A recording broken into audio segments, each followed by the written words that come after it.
खबर आपको देंगे। वज़ीर आज़म शहबाज शरीफ अमरीकी सदर डोनाल्ड ट्रंप और मिस्री सदर की खुसूसी दावत पर मिस्र पहुंच गए हैं। वज़ीर आज़म शर्म अल शेख में गजा में जंग बंदी के लिए अम सरबराह इजलास में शिरकत करेंगे। मंसूबे को मशरिक़ वुस्ता में देर पा अम की जानिब अहम कदम करार दे दिया।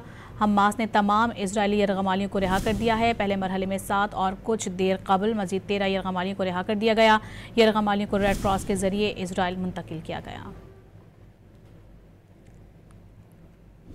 आपको बता रहे हैं वज़ीर आज़म शहबाज शरीफ अमरीकी सदर डोनाल्ड ट्रंप और मिस्री सदर अब्दुल फत्ताह अल सीसी की खुसूसी दावत पर मिस्र के शहर शर्म अल शेख पहुँचे हैं।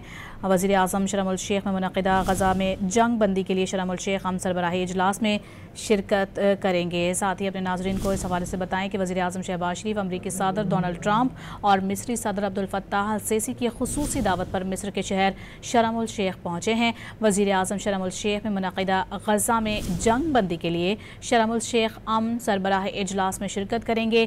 नायब वज़ीर आज़म और वज़ीर ख़ारिजा मोहम्मद इसहाक़ डार और वज़ीर इत्तलात व नशरियात अताउल्लाह तारड़ वज़ीर आज़म के हमरा वफ़द में शरीक हैं। वज़ीर आज़म अमरीकी सदर डोनाल्ड ट्रंप, मिस्री सदर अब्दुल फत्ताह अल सीसी, अमीर क़तर शेख तमीम बिन हमद अल सानी और तुर्किया के सदर रजब तैयब एर्दोगान के दरमियान गजा अमन मुआहिदे पर दस्तखत की तकरीब में खुसूसी शिरकत करेंगे।